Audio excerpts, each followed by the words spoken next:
बनासकांठा की वडगाम सीट से जिग्नेश मेवानी है कांग्रेस उम्मीदवार, जो कि खुद गुजरात कांग्रेस के कार्यकारी अध्यक्ष भी हैं। जो चुनाव इस समय है, एमआईएम, आप और कांग्रेस, ये भी तीन मिलकर के रोटी पर नजर लगाए हुए हैं। और बीजेपी चक्कर में क्यों पड़े हो सर? चक्कर में कोई नहीं है टक्कर में। बहुत रिलैक्स। एक रोटी के जब कई हिस्से होते हैं, हो गई नहीं ना। वडगाम की रोटी कांग्रेस के साथ रहती है। बहुत क्लियर मामला है। आपको लगना नहीं मैं कितना रिलैक्स हूँ, कितना कूल हूँ, नो टेंशन। मानो कि भी मैं तो नौका विहार कर रहा हूँ, मुझे ऐसा लग रहा है। इतना प्यारे जनता का काम किया हूँ यहाँ पर। एक जेल गया हूँ, आसाम की जेल की सलाखें देखी है। ये जनता हमको नहीं जिताएगी तो किसको जिताएंगी? गुजरात का सबसे बड़ा ऑक्सीजन प्लांट बनाया हूँ, 190 करोड़ का पानी का प्रोजेक्ट बनाया हूँ, तो जनता हमारे साथ। राजनीति का एक विज्ञान भी होता है ना। हाँ? तो उसके अनुसार तो वोट बटेंगे तीन जगह। ओवैसी जी भी आ गए। उस विज्ञान से तो Vadgam is equal to Congress. ये वडगाम का तो ईगो है कि वडगाम की जनता को हराएंगे दूसरे कोई लोग। वडगाम की जनता ये सहन ही नहीं कर पाती। और पूरे गुजरात का ईगो, पूरे गुजरात का ईगो भी है हमारे साथ। पूरा गुजरात का ईगो तो बीजेपी कहती है कि हमारे नेता के साथ इनका घमंड टूटेगा इस बार इनका घमंड टूटने वाला है। 27 साल से जो दादागिरी की है ना, जो तानाशाही की है ना, हमको आसाम की जेल में डाला। किसी पत्रकार धवल पटेल ने लिख डाला कि विजय रूपाणी सरकार जा रही, तो उसके ऊपर सेडिशन लगाया। हार्दिक के ऊपर सेडिशन लगाया था, छोड़ दिया और भाजपा में आ गया तो उसको राष्ट्रभक्त बोलने लगे।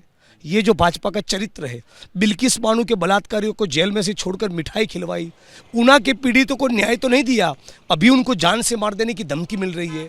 150 ज़्यादा से लोगों की मौत मोरबी में हो गई। बीजेपी ये चुनाव भी मोदी जी के चेहरे पे ही लड़ रही है एक तरीके से। अभी उनका चेहरा थक गया है, लोग पक गए उनका चेहरा देख देख के। मोदी जी अब गुजरात को और मुल्क को बोरिंग लगते हैं।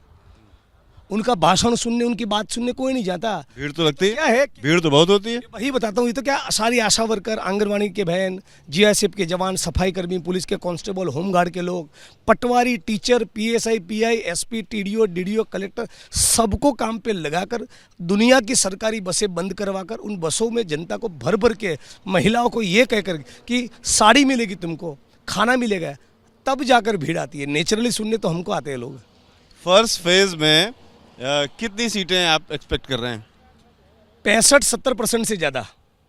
और ये जो थोड़ा कम मतदान हुआ है ना, वो भाजपा का हुआ है, क्योंकि 3000 का तेल का डिब्बा और 1100 की गैस की बोतल 75% गुजरात आज की तारीख में अफोर्ड नहीं कर सकता। यही मुल्क की भी हालत है। तो जनता अब ऊब चुकी है, उनको गले तक आ गया है।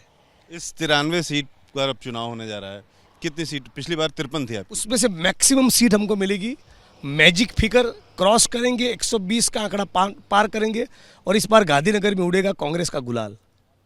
तो अभी जो आपका चुनाव क्षेत्र है, उसमें क्या कह रहे हैं लोगों से आप जब जनता के बीच में जाते हैं? मैं यही बात कर रहा हूँ कि कमल का बटन दबाओगे तो ठीक 1 साल के बाद ये 1100 का आपका गैस का सिलेंडर 2000 में मिलेगा। Choice is yours. और कांग्रेस पार्टी के साथ रहोगे तो राहुल गांधी का वचन है कि 1100 का गैस का सिलेंडर 500 में मिलेगा।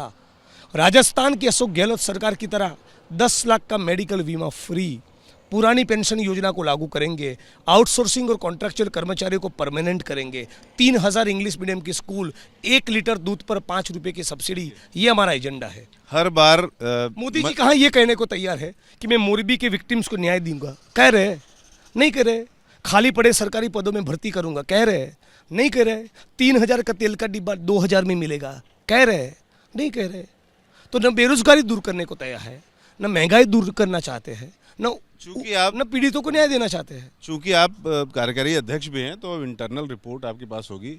वैसे तो हर बार नेता ये कही देता है कि हमारी सरकार बन रही है। हाँ, तो बनी रही है। लेकिन जेन्युइनली कितनी सीट? पिछली बार से सीटें 77 सीट थी, क्या वो क्रॉस करेगा या कम रह जाएगा? मेहनत और जनता का गुस्सा, दोनों का कॉम्बिनेशन 120 का आंकड़ा पार हमको करवाएगा। कांग्रेस मेवानी एकदम पक्का है, पक्का, श्योर, कॉन्फिडेंट। मैं तो मोदी जी को चैलेंज दिया हूं। कम से कम 77 से कम तो नहीं होने देंगे। अरे 120 कह रहा हूँ, अब 77 पे अटके हुए भाईजान। ऐसा थोड़ी चलेगा, 120 का आंकड़ा पार करेंगे। गुलाल उड़ा रहे हैं गांधीनगर में हमको। सरकार बना रहे हैं। बिल्कुल। तो जिग्नेश मेवानी जो कि बेहद कॉन्फिडेंट हैं अपने खुद के चुनाव को लेकर के और कांग्रेस के ओवरऑल चुनाव को लेकर के, कांग्रेस की सरकार बनवा रहे हैं। आज आखिरी दिन है प्रचार का। बहुत शुभकामनाएं आपको। Thank you, thank you. Cameraman Rajesh के साथ रविकांत, एबीपी न्यूज़, वडगाम।